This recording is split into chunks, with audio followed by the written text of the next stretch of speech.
Welcome to our channel. So ನಿನ್ನೆ 8th December ಅಂದು PDO exam ಏನು ನಡೆದಿತ್ತು for non HK students. So ಅದರಲ್ಲಿ ಪೇಪರ್ 2 ಅದರಲ್ಲಿ ಕಂಪ್ಯೂಟರ್ ಸಬ್ಜೆಕ್ಟ್ ಇರುತ್ತಲ್ಲ, ಸೊ ಅದರ ಒಂದು ಕೀ ಆನ್ಸರ್ಸನ್ನು ನಾನು ಈ ವಿಡಿಯೋದಲ್ಲಿ ಡಿಸ್ಕಸ್ ಮಾಡ್ತಾ ಇದ್ದೀನಿ. So starting with first question, which button among the following is use to change the background of a document. So ನಾವು ಯಾವ ಬಟನ್ನ ಯೂಸ್ ಮಾಡ್ತೀವಪ್ಪ ಅಂದರೆ the right answer is shading style ಅನ್ನುವಂಥ ಬಟನ್ನ ನಾವು ಯೂಸ್ ಮಾಡ್ತೇವೆ for changing the background of a document. So coming to next question, 72nd question, the cell reference for a range of a cell that starts in cell C1 and goes over to column H and down to row 10 is.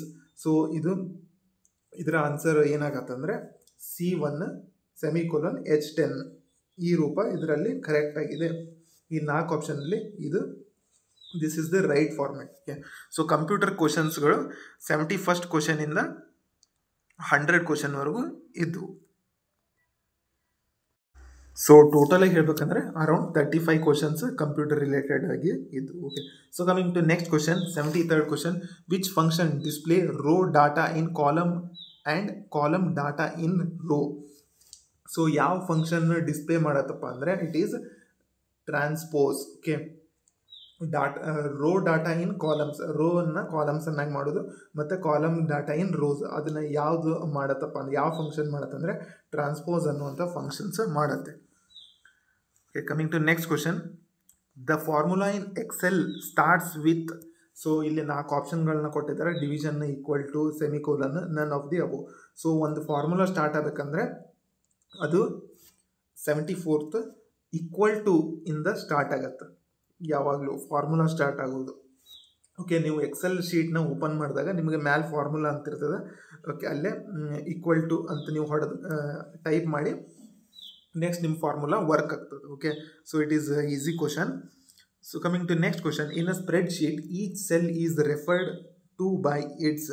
So spreadsheet MS Excel ಒಳಗೆ each cell is referred to. So ಪ್ರತಿಯೊಂದು cell ಯಾವುದಕ್ಕೆ refer ಆಗಿರ್ತದೆ ಅಂದರೆ it is cell address ಅಂತೇಳಿ ಕರಿತೇವೆ ನಾವು. Okay, so ಅಕಸ್ಮಾತ್ first ಒಂದು ಸೆಲ್ ಒಳಗಿತ್ತಂದರೆ ಅದಕ್ಕೆ ನಾವು A1 ಅಂತೀವಿ. ಸೊ ಅದೇ ನೆಕ್ಸ್ಟ್ ಇದ್ದರೆ A2 ಅಂತೀವಿ, ಅದಕ್ಕೆ ಸೆಲ್ ಅಡ್ರೆಸ್ ಅಂತ ಕರಿತೀವಿ. Okay, so coming to next question, a group of related web pages is called as. A group of related web pages. So ಇದರ ಆನ್ಸರ್ ಏನಾಕೈತೆ ಅಂದರೆ ವೆಬ್ಸೈಟ್ ಅಂತೇಳಿ ಕರಿತೇವೆ ನಾವು. ಗ್ರೂಪ್ ಆಫ್ ರಿಲೇಟೆಡ್ ವೆಬ್ ಪೇಜಸ್ಗಳಿಗೆ ನಾವು ವೆಬ್ಸೈಟ್ ಅಂತೇಳಿ ಕರಿತೀವಿ. So coming to next question, what does clear browsing data typically include. So clear browsing data ಒಳಗಡೆ ಏನೇನೆಲ್ಲ ಇನ್ಕ್ಲೂಡ್ ಆಕೈತೆ ನಾವು ಅಲ್ಲಿ ಆಪ್ಷನ್ಸ್ಗಳನ್ನ ನೋಡ್ಬೋದು. Only the catch, only cookies, caches, cookies, history and saved password, only saved password. So ಇದರ right answer ಬಂದು cache, cookies, history, save and saved password. So ನೀವು ಕ್ಲಿಯರ್ ಬ್ರೌಸಿಂಗ್ ಡಾಟಾ ಮೇಲೆ ಕ್ಲಿಕ್ ಮಾಡಿದರೆ ಅದರಲ್ಲಿರುವಂಥ ಕ್ಯಾಚ್ ಆಗಿರ್ಬೋದು, ಕುಕೀಸ್ ಆಗಿರ್ಬೋದು, history ಮತ್ತು ನಿಮ್ಮ ಸೇವ್ಡ್ ಪಾಸ್ವರ್ಡ್ ಎಲ್ಲವೂ ಕೂಡ ಡಿಲೀಟ್ ಆಗ್ತದೆ. So coming to next question, what is cookie in the context of internet.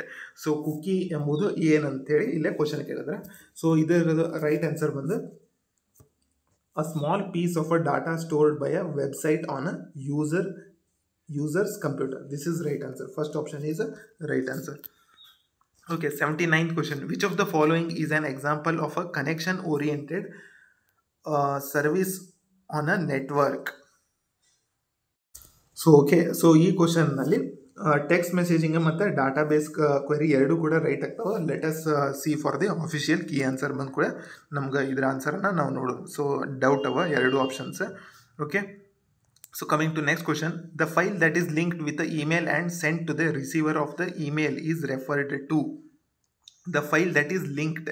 So ನಾವು ಯಾವ ಫೈಲ್ನ ಲಿಂಕ್ ಮಾಡ್ತೀವಪ್ಪ ಅಂದರೆ ಇಲ್ಲಿ ಅಟ್ಯಾಚ್ಮೆಂಟ್ ಅಂಥೇಳಿ ನಾವು ಕರಿತೀವಿ. ಇದು ಇಮೇಲಲ್ಲಿ ನಿಮ್ಗೆ ಸೊ ಇಮೇಲನ್ನು ನೀವು ರೆಗ್ಯುಲರಾಗಿ ಯೂಸ್ ಮಾಡಿದ್ದೆ ಆದರೆ ಈ ಅಟ್ಯಾಚ್ಮೆಂಟ್ ಎಂಬುದನ್ನು ನೀವು ಕಾಣ್ಬೋದು. So coming to next question, symbol which is not permitted in email address. So ಯಾವ ಸಿಂಬಾಲನ್ನು ಪರ್ಮಿಟ್ ಮಾಡಲ್ಲ ಎದರೊಳಗೆ, ಇಮೇಲ್ ಒಳಗೆ. ಓಕೆ, ಸೊ ಪೀರಿಯಡ್, ಈ ಡಾಟ್ ಅನ್ನೋದು ಪರ್ಮಿಟ್ ಅದ ಅಂತೇಳಿ ನಮ್ಮ ಒಂದು ಇಮೇಲ್ ಅಡ್ರೆಸ್ಸಲ್ಲೇ ಬರ್ತದೆ. ಸೊ ಅಂಡರ್ ಸ್ಕೋರ್ನ ಕೂಡ ನೀವು ಇಮೇಲ್ ಅಡ್ರೆಸ್ಸಲ್ಲಿ ಮೆನ್ಷನ್ ಮಾಡ್ಬೋದು.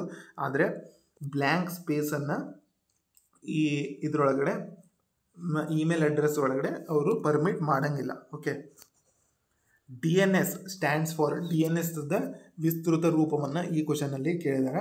ಸೊ ಇದರ ರೈಟ್ ಆನ್ಸರ್ ಬಂದು ಏನಾಗ್ತದೆ ಅಂದರೆ ಡೊಮೇನ್ ನೇಮಿಂಗ್ ಸಿಸ್ಟಮ್. ಸೊ ಇಲ್ಲಿ ನಾವು ನೋಡ್ಬೋದು ಎಲ್ಲ DNS ಫುಲ್ ಫಾರ್ಮ್ ಕೊಟ್ಟಾರೆ, but the right answer is domain naming system. Okay, so ಈ ಕ್ವಶನ್ನ ಪ್ರೀವಿಯಸ್ ಇಯರ್ಸಲ್ಲೂ ಕೂಡ ಈ ಕ್ವಶನ್ನ ಕೇಳಿದ್ದಾರೆ. So coming to next question, data transfer rate in modems is measured in. So data transfer ರೇಟನ್ನು ಯಾವುದರಲ್ಲಿ ಮೆಜರ್ ಮಾಡ್ತಾರಪ್ಪ ಮೋಡೆಮ್ ಒಳಗಡೆ ಅಂದರೆ it is the right answer is BPS ಎನ್ನುವಂಥದ್ರಲ್ಲಿ ಅವರು ಮೆಜರ್ ಮಾಡ್ತಾರೆ.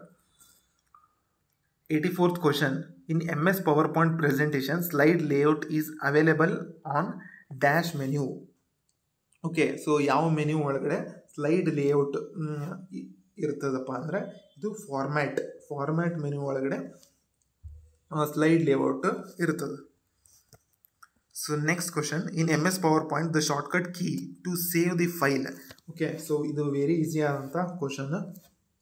ಸೊ ಸೇವ್ ಮಾಡಲಿಕ್ಕೆ ನಾವು ಯಾವ ಶಾರ್ಟ್ಕಟ್ ಕೀನ ಯೂಸ್ ಮಾಡ್ತೇವೆ? ಇಟ್ ಈಸ್ Ctrl+S. ಓಕೆ, ಸೊ ಇಲ್ಲಿ Ctrl+A ಅಂತೈತಿ. ಸೊ ಇದು Ctrl+A ಎದಕ್ಕಂದ್ರೆ to select all.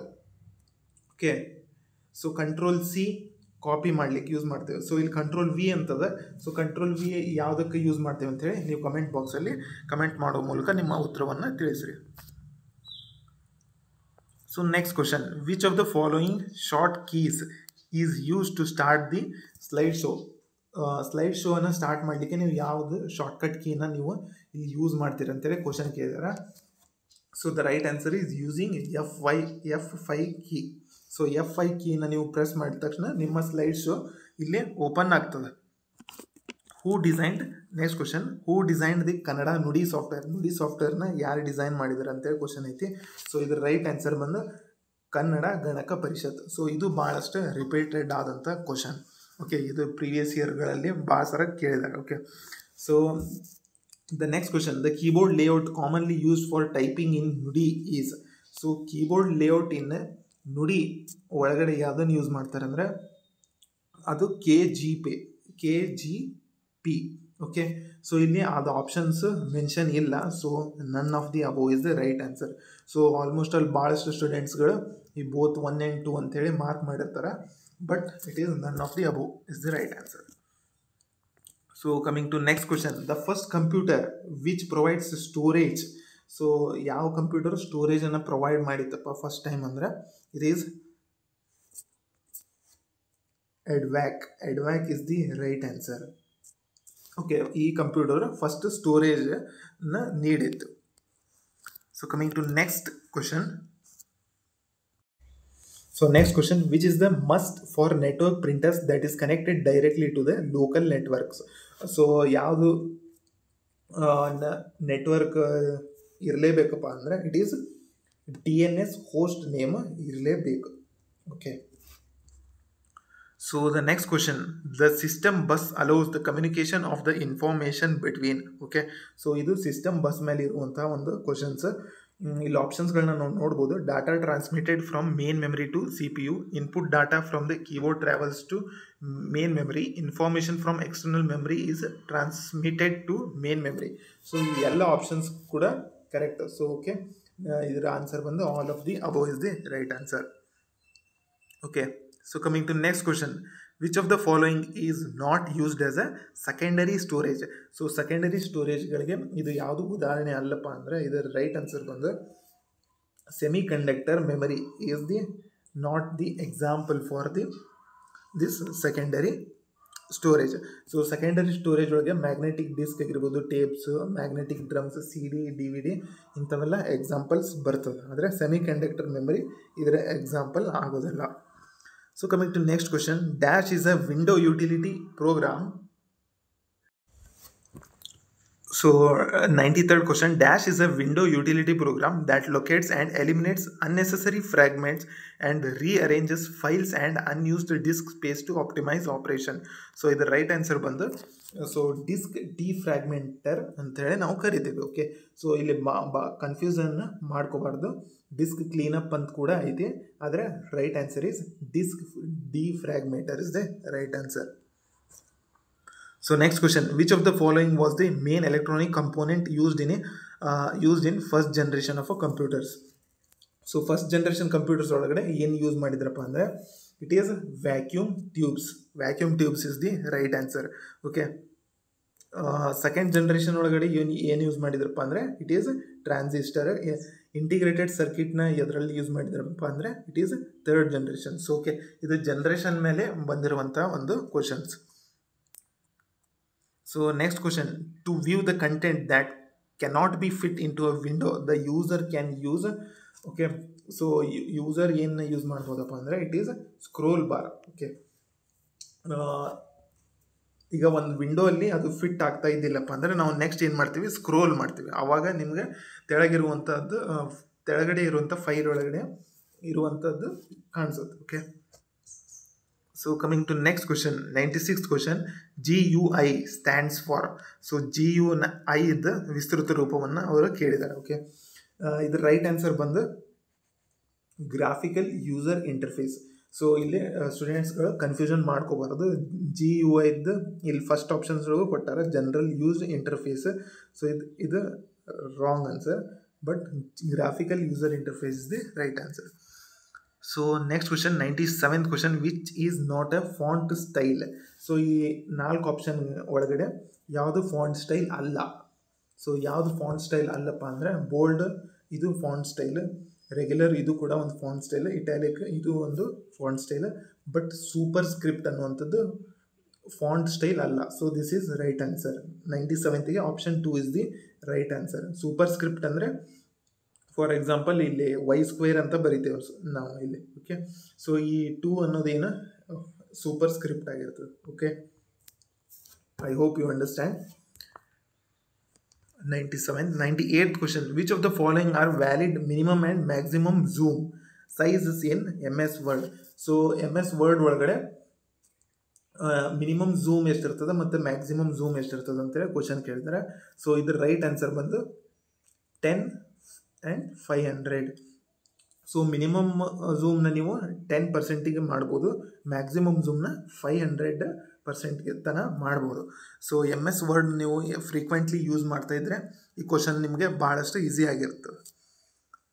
Next question, which tool is used to manually change the appearance of characters in MS Word. So ನೀವು ಯಾವ ಒಂದು